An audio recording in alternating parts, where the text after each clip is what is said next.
Hello, I'm Pastor Mike Green from the Church of the Good Shepherd in Nashua, New Hampshire. Thanks for tuning into this Ministry Minute on Veterans Day, November 11th, 2020.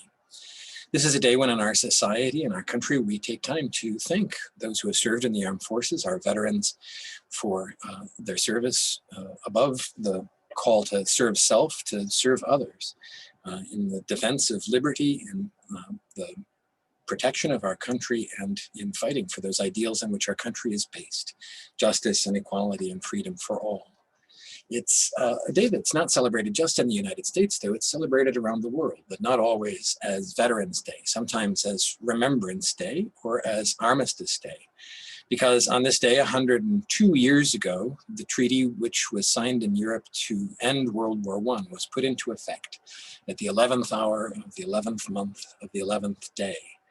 And all of those 11s call forth Jesus' words in the Gospel of Matthew, reminding us that our time is short and we should do the good deeds that are set before us while we have a chance to do them, because we don't know how much time we have left. Certainly the imagery and the implications of that treaty suggest that our time is short if we don't pursue peace immediately. And there's also a somewhat deeper, also religious reason for having signed that treaty on November 11th. Many European treaties have been signed throughout the centuries on the date of November 11th, because it was the feast of St. Martin of Tours, who was a soldier who became a bishop in the very early church. He was a young man who had joined the Roman army at the age of 15 and went off to a normal Roman military career, which by all accounts was pretty gruesome and violent, and left it in order to pursue a life of peace and quiet, and ultimately wound up becoming a bishop in what is now France.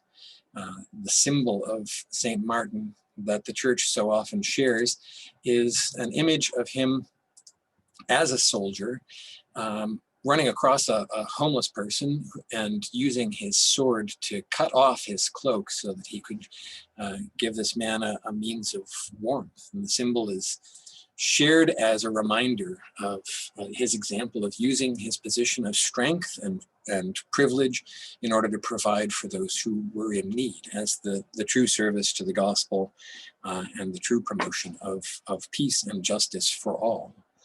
As we celebrate today, do take some time to thank the veterans in your life and in your family in particular for their service.